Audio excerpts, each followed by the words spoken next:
There's some orthodoxies that we have bought into as a culture and as a business community, and sometimes someone has to come along and burst through those, apply dynamite to them and explode them. And that's my job. That's my role. That's why I'm the most hated person in sales coaching, because I'm constantly working at exploding the myths and busting this cycle of average. And one of the orthodoxies that I find is most prevalent in sales organizations is the belief about how sales should be done. We have always been in this mode of convince and persuade and what do I need to do to get the customer to say yes?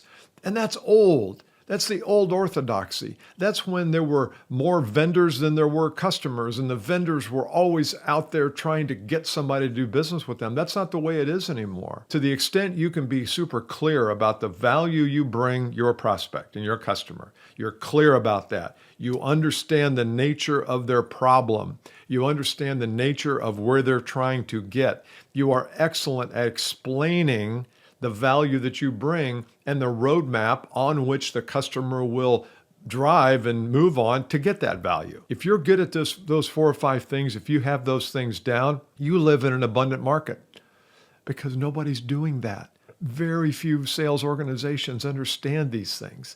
So if you understand them better and you're out there ready to execute and deploy these strategies, the world is your oyster, as we used to say. Even though I don't like oysters, I understand the theory.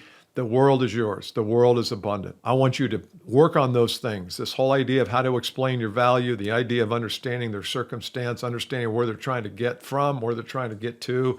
Those are 4 or 5 of the most important skills you will learn as a professional salesperson, and you will reap abundance, an abundant harvest when you can do so.